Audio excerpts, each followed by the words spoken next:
Ano ba ang Ren Fair? Hi, my name is Aris and you're watching Active Player Production.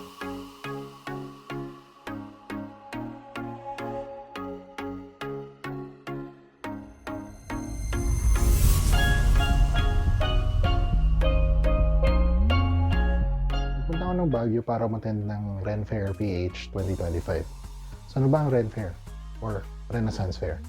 Isa itong outdoor event, usually, kung saan ginagaya ng mga dumadalo, mga kasuotan, pamumuhay at mga kalakal ng isang punto sa kasaysayan.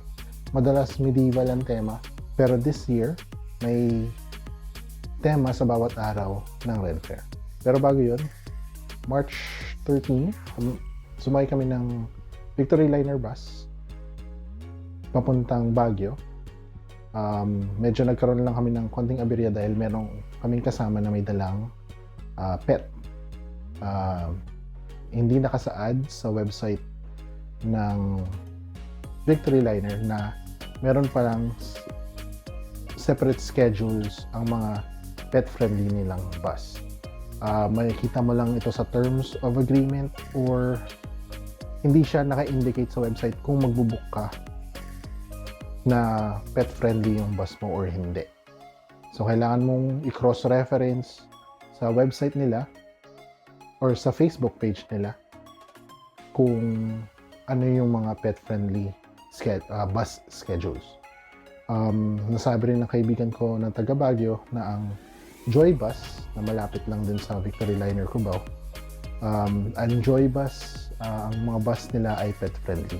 Consider nyo na lang kung pupunta kayo ng Baguio. So, dumating kami ng Baguio hapon ng March 13. From Victory Liner Terminal, sumakay kami ng taxi papunta sa aming Airbnb para maghanda sa unang araw ng Ren Fair. Day 1, ang tema ng Ren Fair ay pre-colonial Philippines. So, marami kang makikitang mga naka-ethnic or Philippine ethnic costumes. So, pagdating namin sa venue, or sa pagdating namin sa Igorot Stone Kingdom, niscan agad sa gate yung QR code namin. At pagkatapos nilang scan yung QR code, bibigyan ka nila ng armband at saka parang ticket, which is this. This is an adventurer ticket na valid for the whole day except yung night event. Yung night event ay may sariling ticket kasi 20 or 21 years old and above lang ang pwede nilang papasukin sa gabi. So ayun, nakapasok na kami sa Igorot Stone Kingdom. Una namin pinuntahan ay yung Merchants Hall. So yun ay nasa isang side ng Igorot Stone Kingdom na open pa din sa public. So, yung event, hindi book yung buong lugar na exclusive sa event. So, merong parte ng Igorot Stone Kingdom na open pa rin sa public. So, meron pa rin mga turista na nagpupunta at bumibisita sa venue. So, yung Merchants Hall, pati yung ibang, I think yung board games at yung konting food options or yung food options ng Igorot Stone Kingdom ay nasa isang side. Yun yung nasa black side ng Igorot Stone Kingdom. So, kung papasok kayo ng Igorot Stone Kingdom, it's nasa kanan. I'll show a video or picture of it. Basta yung black side is open pa rin sa public.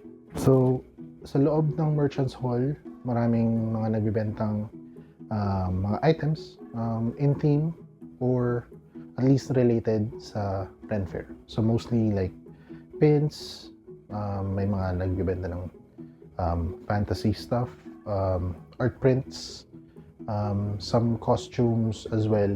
May mga costume din, accessories. So kung nagpupunta kayo ng mga conventions, karamihan ng mga merchants or yung mga binibenta sa Merchants Hall, kapareho rin ng mga nasa conventions na related sa cosplay or kaya tabletop, RPGs, mga anime fandoms. Yun yung mga merchants na nandun sa Ren Fair. After namin pumunta ng Merchants Hall, umakyat din kami another level, which is may nagtuturo ng board games, nagtuturo ng D&D, nagbebenta ng board games. At another level, paakyat, food options. Ito yung parang food court ng Igorot Stone Kingdom. Pero nung nandun kami, may marami ng sold out kasi dumating kami ng last 2 or last 3 na. So may mga items na sold out. At ito yung side na open sa public. After namin kumain or mag-snacks, bumaba ulit kami para naman pumunta sa kabilang side. Yung kabilang side is exclusive na for mga attendees ng Ren Fair. And may additional food options din. May mga local Benguet or Baguio specialties na food. Meron din mga nagbibenta ng rice meals and snacks at drinks dun sa side or sa Stone Kingdom side. Karamihan mga stalls or mga merchants na nandito sa side na to is kailangan mo umakyat. Dito mo rin makikita yung LARP area. Meron din sa isang side, merong horse riding area din.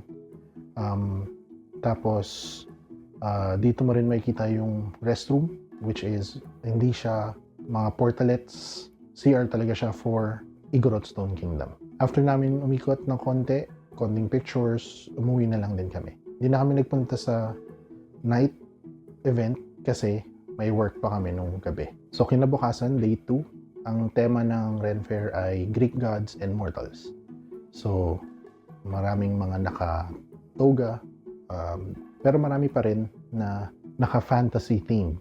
Hindi naman required ang pag-costume, pero it's highly encouraged. Nung dumating kami, hapon na rin after lunch, naabutan namin yung sa stage yung Battle of the Bards. Insert ko yung konting clips.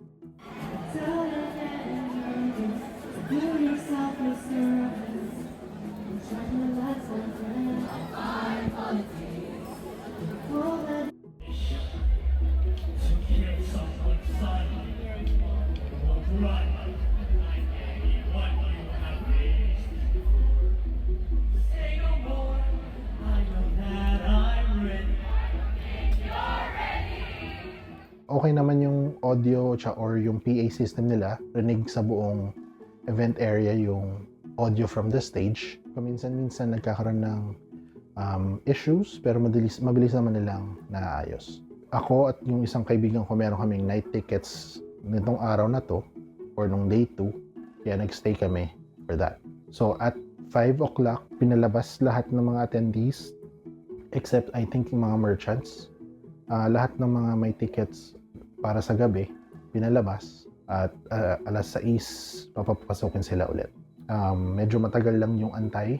I don't know, hindi ko rin sure kung anong aberya or any delays. Kung merong mga pasaway na ayaw pa rin lumabas. I don't know. Pero matagal kaming nag-antay. I think may mga 15 or 20 minutes din kaming mga 6:15 or 6:20 na kami nakapasok. Or sila nag-open ng gate para sa night event. So yung night event, merong for adult show. It's a burlesque show. Search nyo lang kung ano yung burlesque. Hindi pwedeng mag-take ng videos sa night. What happens sa night stays in the night event. Parang yun. So after nun, hindi na namin tinapos yung night. We decided to go home kasi medyo nagugutom na rin kami. During that night event, konti na lang yung mga dumadaan na taxi sa Igorot Stone Kingdom. So napilito kaming sumakay ng jeep or parang shuttle pabalik ng city. And then from city, doon na kami nag-taxi papunta ng Airbnb namin. So kinabukasan, ang tema ay Lord of the Rings crossover ng Narnia. However, during day 3, nilagnat ako. So I was not able to, hindi ako naka-attend ng event.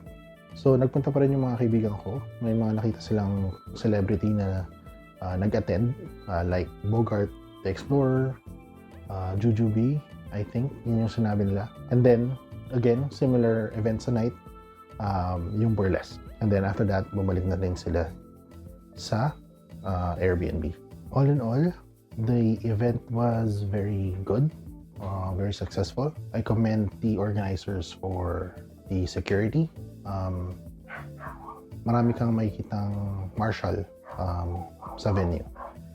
Also, yung tickets, hindi sila nag-oversell ng tickets. So, hindi siksikan sa loob ng Igorot Stone Kingdom. Pet-friendly din sa venue. May mga nakita akong nagdala ng kanilang mga pets sa Ren Fair na meron ding mga costume. And isa itong event na para magkaroon ka ng rason to dress up.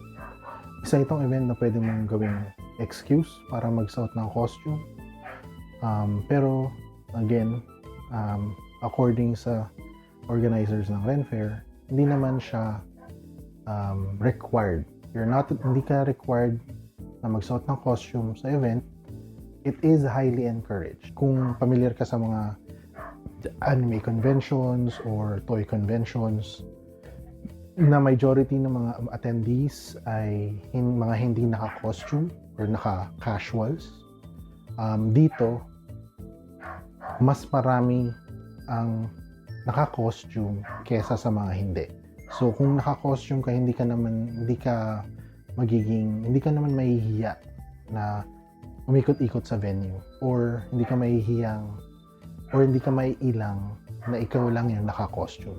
Karamihan ng mga tao, iilan lang ang mga hindi naka-costume doon sa loob ng venue. So doon naman tayo sa not so good things. Hindi ganon karami yung table para sa food or para makahain. Most of the time, nung nandun kami, bibili kami ng food, hanap ng pwesto na may mauupuan, and then eat. And karamihan din ng mga trash cans ay nasa pinakababa.